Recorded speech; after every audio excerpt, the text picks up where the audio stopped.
You wouldn't think a game like Cyberpunk 2077 would attempt to tell a serial killer story. In a game about a futuristic surveillance state where corporations run the world and crime is everywhere, it would be pretty hard to pull off. For one, pretty much everybody in this game is a killer. You'd be telling a more unique story if you made a quest about being a food delivery driver. Actually, that would kind of go hard. Cyberpunk developers, please write that down. Or GTA 6. Let me be a DoorDash driver in GTA 6. And two, it would be impossible to get away with the traditional serial killer methods when there are cameras and cops on every corner. You get caught pretty quickly, if not before you even started. But in playing through the game, I actually found a quest about a serial killer. One who's likely thought of all of this already. He doesn't go around killing people in the city, or even anywhere they can be found.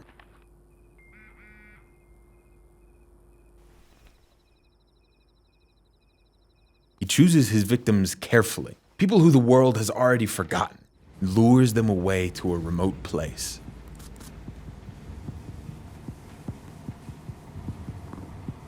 And only then does he strike.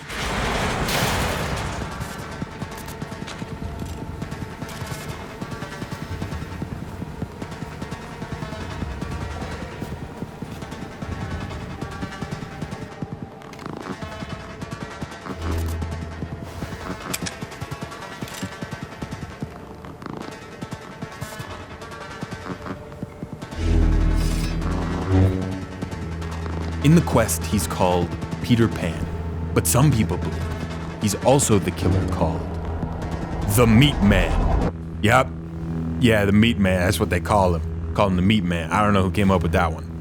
Meatman is crazy. What are we doing? There are two serial killers in Cyberpunk 2077. One that has an entire side quest about him, you can find him very easily, and another that only appears in small clues and news articles throughout the game. Clues that might not even really be clues, and I'm just insane. You see, a lot of people think these two killers are the same person. Even the wiki has them both listed as the same character. But I think they are two completely separate killers, and that second killer is potentially still out there. There are just a couple details that don't really line up here, some clues that don't make sense. So I wanted to investigate both of them for myself, and then at the end of the video give you my theory for who the second killer actually is. I started this investigation in my apartment, waking up to another beautiful day in Night City.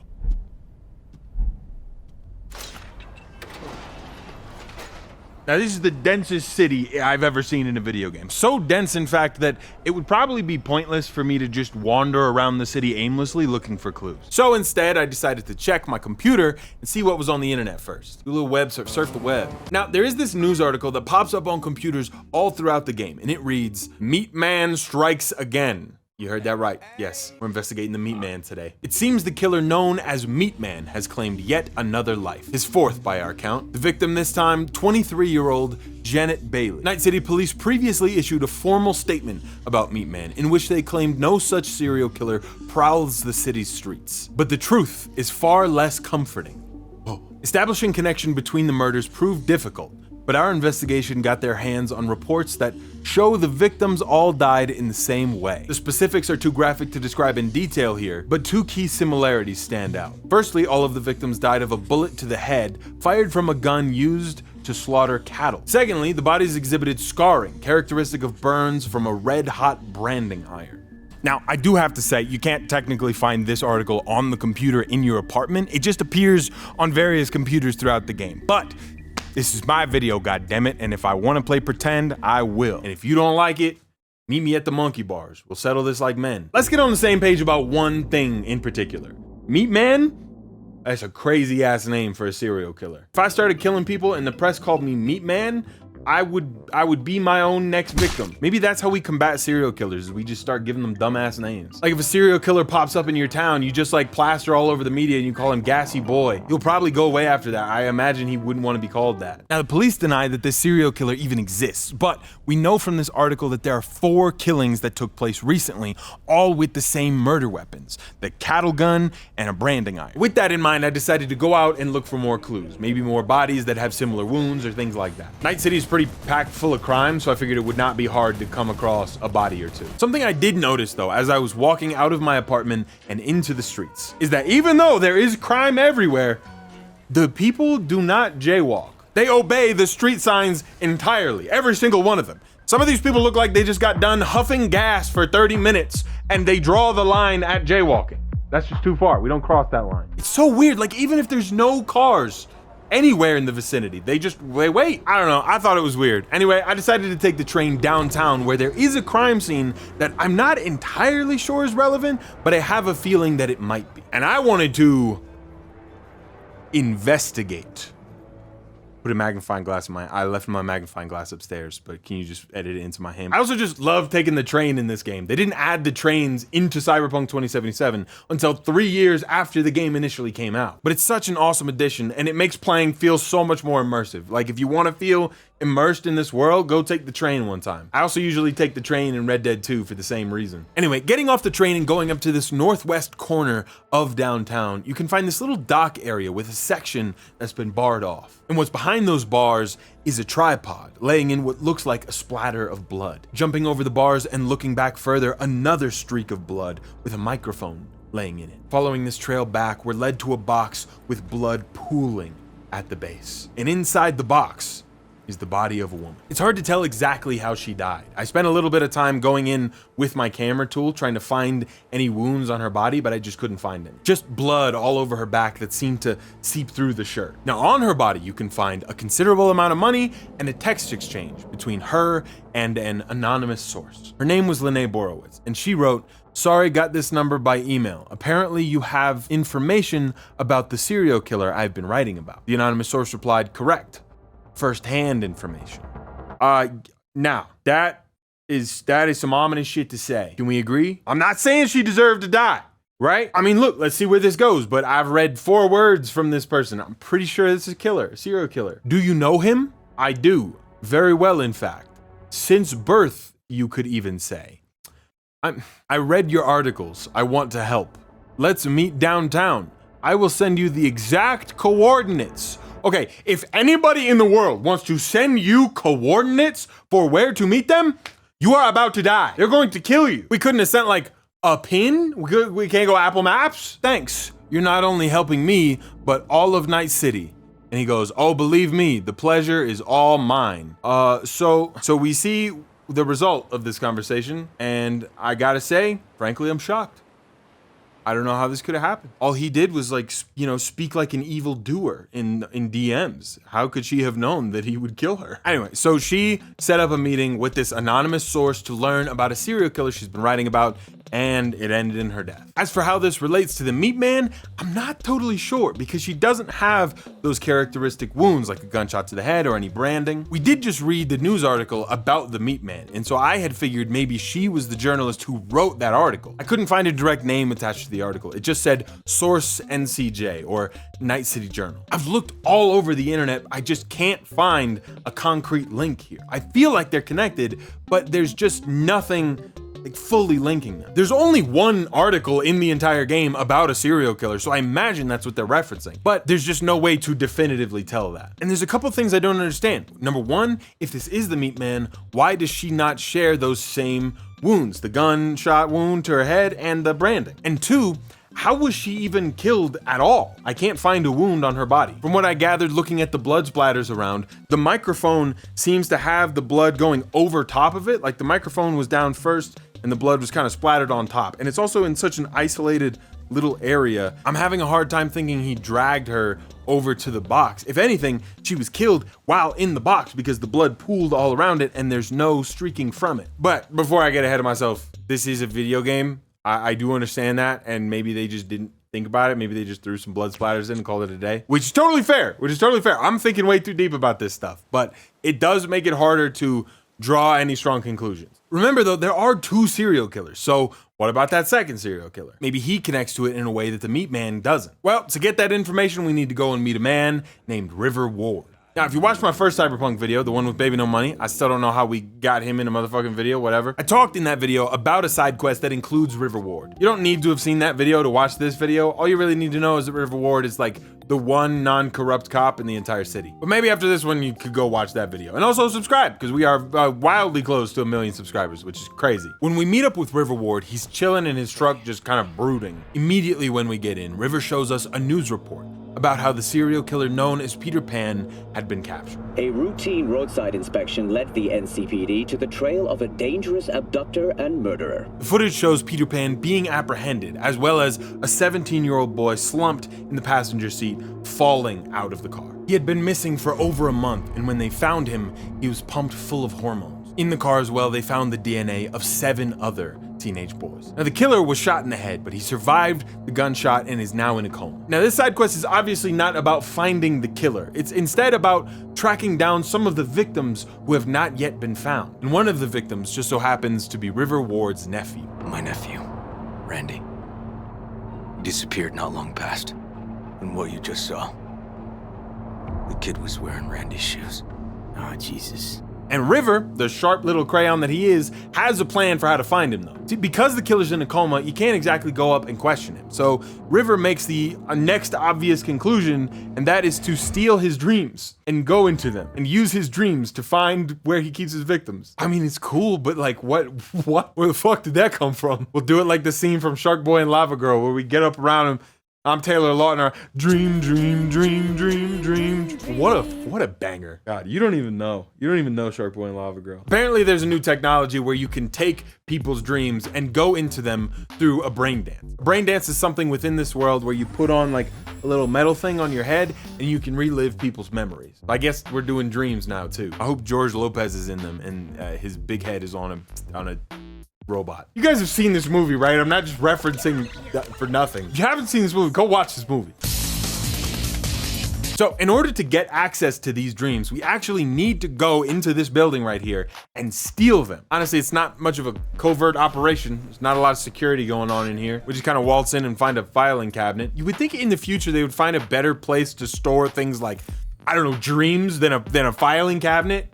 There's gonna be in a manila folder. Dream number 1, I can't stop falling and my dad is upset about it. Dude, if you guys could live through my dreams, I feel like you would see me a little differently. Every dream I have is some kind of life or death operation. I have this one dream a lot where it's me and my dad and we're in a like suburban neighborhood, but there's a militia encroaching on the cul-de-sac.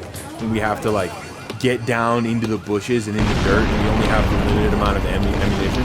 And we just gotta make do. Like me and my brother are just throwing grenades. I don't know.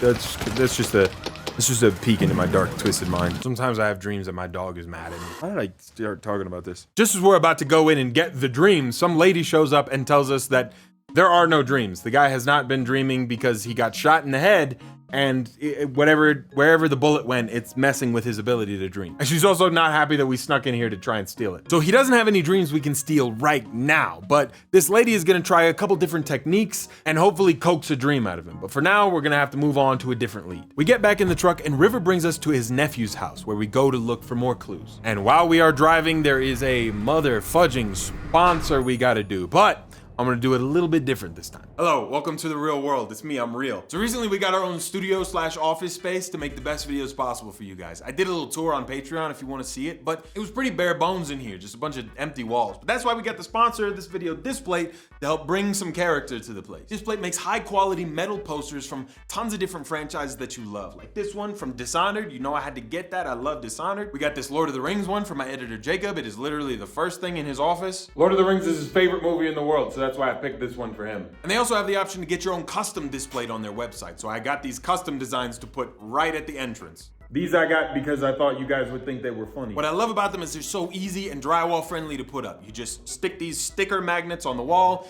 pop the plate on, and boom.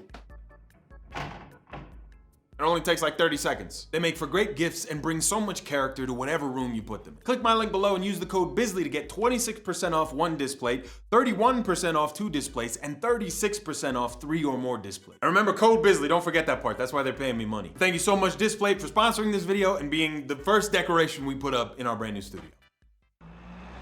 River's nephew Randy lives here on the outskirts of the city. The house he lives in is falling apart, with blankets and tarps up over the window. He's got music displayed all around his room and empty beer bottles lining shelves. It's not a big space, but you can get a sense for his personality. Like, he keeps a Ballsy magazine next to his bed. For a while I would get comments calling me Ballsly, and I really did not like it. This just made me think of that. And some pictures are displayed around the room of him playing music, or of him and his friend. Inside Randy's room, there's a laptop that we can hack into, and on it, we find email exchanges between Randy and the killer. We learn that he's been grooming and manipulating Randy, slowly gaining his trust, ultimately to convince him to go meet him in person where he could kidnap him. I think this is a big reason why a lot of people online have called this the most disturbing mission in the entire game. It's just how much of a real scenario this feels like. The team at CD Projekt Red put a horrific amount of thought into portraying the realistic manipulation of this teenage boy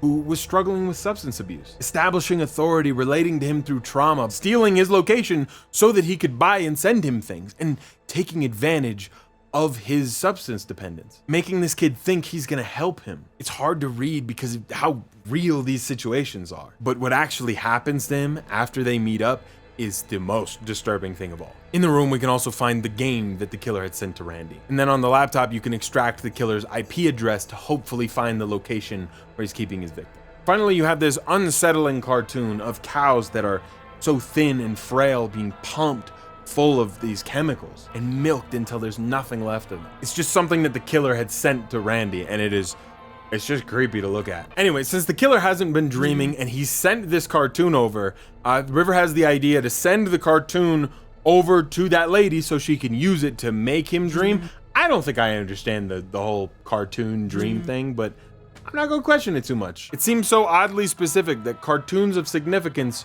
are the only thing that could make him dream, and he just so happened to be emailing cartoons of significance to people. Yeah, I don't know. They're gonna use the cartoons to make him dream, and in the meantime, we are gonna go dream for a little while. We sleep for the night, or at least most of the night, until River wakes us up telling us that the cartoon thing worked, and that we now have access to the dreams. I won't show the full things here, but the important takeaways are that the killer's name is Anthony Harris. He grew up on a cattle farm, one where the cows were heavily sedated and pumped full of these drugs. His father was a violent man who treated him poorly and forced him to tend to these cows. He took care of them and seemed to truly care about them. In some scenes, you can see him petting the cows through the horrific bags on their face. In another separate dream, Anthony is being reprimanded by a teacher for killing another student's pet. You killed Liam's turtle.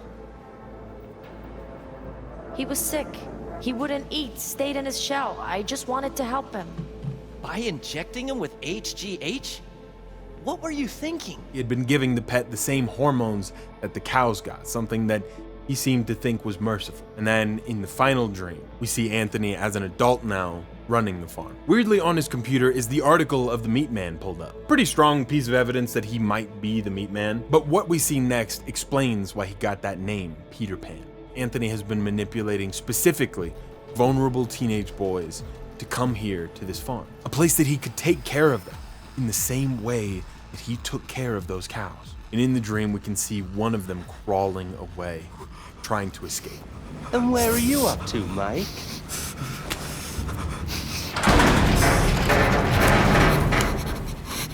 Come here, you rascal. You'll hurt yourself. Tony'll take good care of you. Easy now. I love this little investigation sequence here so much because it completely leaves it up to you. How well you investigate, whether you look at all of the different clues, will entirely determine whether or not you get the location. If you find them all, you can just go straight there. But if you don't find all of the clues, you will be given 2 options and only one of them is correct. So you get like a 50-50 chance coin flip on whether or not you find him. I want to show you both choices and where they both lead. So throw your guesses in now. Which of these 2 farms do you think it's at? Do you think it's at the Poppy Field or the Edgewood Farms? 50-50 shot. Make your guess, keep it in your mind now. We will see in just a moment if you are responsible for multiple deaths. The first one we'll go with is the Edgewood Farm. As you drive up, these blinding lights start to shine on you. Turrets point over at you. And if you move like even slightly inward, you will probably get blown up into small bits. To get into the barn where all of the victims are, you either have to A, disarm all of these, B, just start blasting and shoot your way through, or C, do some crazy parkour. I just blasted. I snuck in through the roof, and inside there were so many of them hooked up to these machines, some of them still alive, and others not so lucky. And Randy, River's nephew, barely hanging on to life by a thread. We disconnect the machines and do everything we can to help those that survive. Soon, the trauma team shows up and we are just barely able to save Randy. Now, if you chose the poppy farm, I'm so sorry. The boy's dead. The boy's dead as hell, and it's your fault. Why did you do that? What is wrong with you? I wouldn't have done that, what you did. You're a bad person. Most people would say. I think a lot of people agree. When you get to the poppy farm, you quickly learn that you are in the wrong place, and River drives over to the other one as fast as he can, but it's too late. River blames both himself and you for his nephew's death. And in both instances, he vows to kill Anthony. And yes, he has that like serial killer backstory that's very sad and very tragic, but I think after everything we've seen, no one is going to judge him for that. Sad backstory don't mean you can put boys in the hormone tube. Okay, that is the story of Anthony Harris, otherwise known as Peter Pan. But $1 million question, is he also the Meatman? I mean, there's a lot here to suggest that he might be the Meatman. I'm not gonna say definitively that he's not. I mean, for one, the Meatman is known for killing people with a gun used for cattle and a branding iron being used on all of his victims. That is very much characteristic of somebody who would have grown up on a cattle farm. And given that he ultimately ended up kidnapping people and treating them like cattle, it does line up. He had the Meatman article pulled up on his computer. And in that note previously, it did say that anonymous source was keeping up with the Meatman article. And a big one here is that in the game files, Anthony Harris, his character model, is sometimes listed as Meatman in the files, which I think that specifically is the strongest case to be made. But let me spin you a little tale that may, at very least, cast some doubt on all of this and show you why I have kind of been led a different way. See, Anthony Harris, in all recorded evidence, is seen luring, kidnapping, and bringing teenage boys to his farm. Specifically teenage boys. The Meatman, however, was only ever accused of killing 4 people, with his only identifiable concrete victim being a 23-year-old woman. That does not match Anthony Harris Peter Pan's MO at all. Then if you consider that the Meatman is responsible for killing the journalist in the box, it really doesn't line up. I also looked at the bodies of these teens that had been taken in, and not a single one of them had a branding mark on them or a shot to the head. And yes, if you look at Anthony Harris's files in the game, he is listed as the Meatman. But if you go to his bio inside the actual game, things that you, the player, were meant to see, he is only ever listed as Peter Pan. There's no mention of Meatman in here whatsoever. My guess for this would be that in early development, yes, this Anthony Harris Peter Pan character was supposed to be the Meatman, but as they evolved the story, maybe he became Peter Pan and Meatman became something else. There is another set of bodies that I want to show you. 2 people that died in a very interesting way. See, I was searching all over the internet, looking on Reddit, trying to find anything that someone might have found. Just a little piece of information that I could use to piece all of this together. I did not find much. There's not really much to find, but I found one thing, and it's the location of 2 bodies that are surrounded by meat all around them. Packages of meat strewn across the floor. Big rumps of meat. Packages of power beef. And these little meatballs that have smiley faces on them. One of these bodies had been hung up on a meat hook in this closet, and the other was slumped over on the couch with a knife in his back. This is the absolute closest thing I can find in the entire game to people being killed in the way that the Meatman is described killing people. And if it's not connected and you just so happen to have a serial killer called the Meatman and then a murder display where all the bodies are surrounded by meat, you're just fucking with me. Okay, CD Projekt Red, I hope this is connected, because this is a crazy coincidence if not. You see, me personally, I thought Anthony Harris was the Meatman until I found this clue specifically. It gave me a different idea. There's a text log left on this body that reads, "I don't know you. Gunner sent me. Ah, okay, cool. What can I do for you? Where's the cred for the protein? I'm sorry, but the protein was bad. Expired. I mean, it was off when it arrived. Nobody's gonna buy it from us now. Okay, let's try this again. Did you and your gonk brother," can I say that? "get protein from us?" "Yeah, but like I said, it was no good. So you did. And now you gotta pay." "No, please, come on. You tell me to come on one more time, and I'll shove your balls straight down your throat. The Eddies tomorrow." Eddies is money in this game. "But how? We can't sell it as it is." "Tomorrow." I have come to a new conclusion. I don't think there's a Meatman at all. You know what I think? I think there's a meat mafia. I think Big Meat is out to get you and me. And if you cross Big Meat, you get the hook. Kind of a jump?